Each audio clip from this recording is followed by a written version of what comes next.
Hello' everyone welcome to the channel সকলোকে স্বাগতম জনাইছোঁ মোৰ চেনেললৈ বন্ধুসকল আজি আমি ডিছকাছ কৰিম আগন্তুক আহি থকা আছাম পুলিচ ফৰেষ্ট গাৰ্ড এৰিয়াৰী লগতে অন্যান্য এক্সামৰ বাবে প্ৰয়োজন হোৱাকৈ general নলেজৰ most important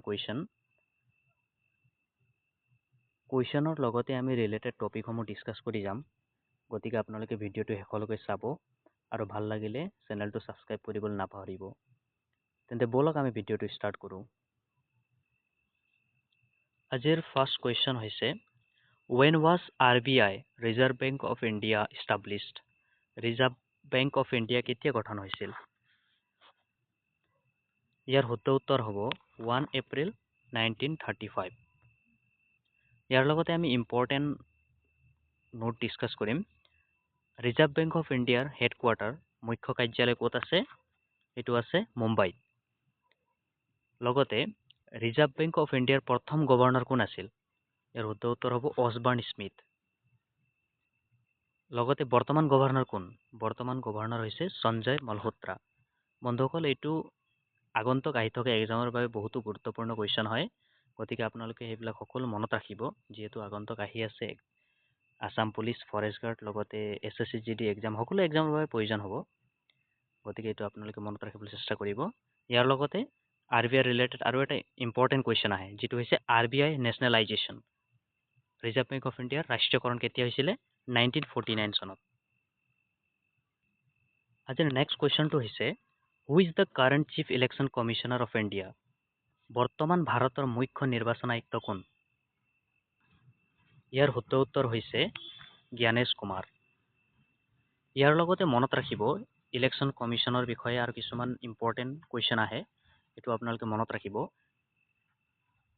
Gyanesh Kumar হৈছে 26 ইলেকশ্যন কমিশ্যনাৰ 26 সংখ্যক ইলেকশ্যন কমিশ্যনাৰ হয় তেওঁ এইটো মনত ৰাখিব এইটো আহি থাকে question election commissioner of India এইটো কেতিয়া গঠন হৈছিল এইটো এটা অৰ্গেনাইজেশ্যন হয় এইটো কেতিয়া গঠন হৈছিল এইটো গঠন হৈছিল 25 জানুৱাৰী 1950 তাৰিখে সেইবাবে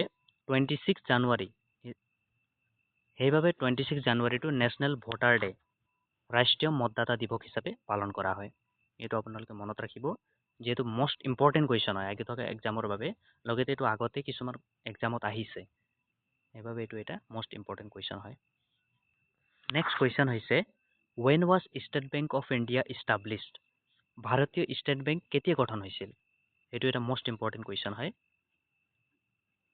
ইয়াৰ শুদ্ধ উত্তৰ হৈছে 1 জুলাই 1955 ইয়াৰ লগতে আপোনালোকে মনত ৰাখিব লাগিব ষ্টেট বেংক অফ ইণ্ডিয়াৰ হেডকোৱাৰ্টাৰ ক'ত আছে মুখ্য কাৰ্যালয় এইটো হৈছে মুম্বাইত লগতে ষ্টেট বেংক অফ ইণ্ডিয়াৰ বৰ্তমান চেয়াৰমেন অধ্যক্ষ কোন হয় ইয়াৰ শুদ্ধ উত্তৰ হ'ব CS ছেট্টি এইটো very very important question next question হৈছে dong is the currency of which country dong কোনখন দেশৰ মুদ্ৰা হয় ইয়াৰ শুদ্ধ উত্তৰ হ'ব ভিয়েটনাম ডং হৈছে ভিয়েটনামৰ মুদ্ৰা ইয়াৰ লগতে ইম্পৰ্টেণ্ট কিছুমান পইণ্ট চাব জাপানৰ মুদ্ৰাৰ নাম কি হৈছে য়েন এইটো ভেৰি ভেৰি ইম্পৰ্টেণ্ট এইটো আগতে বহুতো এক্সামত আহিছে এইটো মনত ৰাখিব USAৰ মুদ্ৰা হৈছে ডলাৰ ৰাছিয়াৰ মুদ্ৰা হৈছে ৰুবল এইটো ভেৰি ভেৰি ইম্পৰ্টেণ্ট হয় নেক্সট কুৱেশ্যন হৈছে who is known as grandfather of Indian films ভাৰতীয় চলচ্চিত্ৰৰ দাদা বুলি কাক জনা যায় বন্ধুসকল ইয়াৰ শুদ্ধ উত্তৰ হ'ব ধুন্দিৰাজ গোবিন্দ ফাল্কে ইয়াৰ শুদ্ধ উত্তৰ হ'ব কি ধুন্দিৰাজ গোবিন্দ ফাল্কে নেক্সট কুৱেশ্যন হ'ব what is the highest civilian award of India ভাৰতৰ সৰ্বোচ্চ নাগৰিক পুৰস্কাৰ কি ইয়াৰ শুদ্ধ উত্তৰ হ'ব ভাৰত ৰত্ন বন্ধুসকল ভাৰত ৰত্নৰ বিষয়ে আমি কিছুমান তথ্য জানিব লাগিব এই ভাৰত ৰত্ন পুৰস্কাৰটো দিয়া আৰম্ভ কৰা হৈছিল 1954 চনৰ পৰা তেতিয়াৰ ৰাষ্ট্ৰপতি ডক্টৰ ৰাজেন্দ্ৰ প্ৰসাদৰ দ্বাৰা লগতে ভাৰত ৰত্ন পুৰস্কাৰ প্ৰথমে কোনে কোনে পাইছিল ডক্টৰ সৰ্বপল্লী ৰাধাকৃষ্ণ CV ৰমন আৰু C ৰাজাগোপালাচাৰী এইটো মষ্ট ইম্পৰ্টেণ্ট কুৱেশ্যন হয় আগন্তুক আহি থকা এক্সামৰ বাবে নেক্সট কুৱেশ্যন হ'ব who was the first man in space of India? ভাৰতৰ প্ৰথমগৰাকী মহাকাশচাৰী কোন? ইয়াৰ শুদ্ধ উত্তৰ হ'ব Rakesh Sharma. Next question, who was the first woman astronaut of India? ভাৰতৰ প্ৰথমগৰাকী মহিলা মহাকাশচাৰী কোন? বন্ধুসকল ইয়াৰ শুদ্ধ উত্তৰ হ'ব কল্পনা চাওলা। বন্ধুসকল আজিৰ ভিডিঅ' আমি ইয়াতে সমাপ্ত কৰিছোঁ। আপোনালোকে ভিডিঅ'টো চাই কেনেকুৱা পালে কমেণ্টত জনাবলৈ নাপাহৰিব।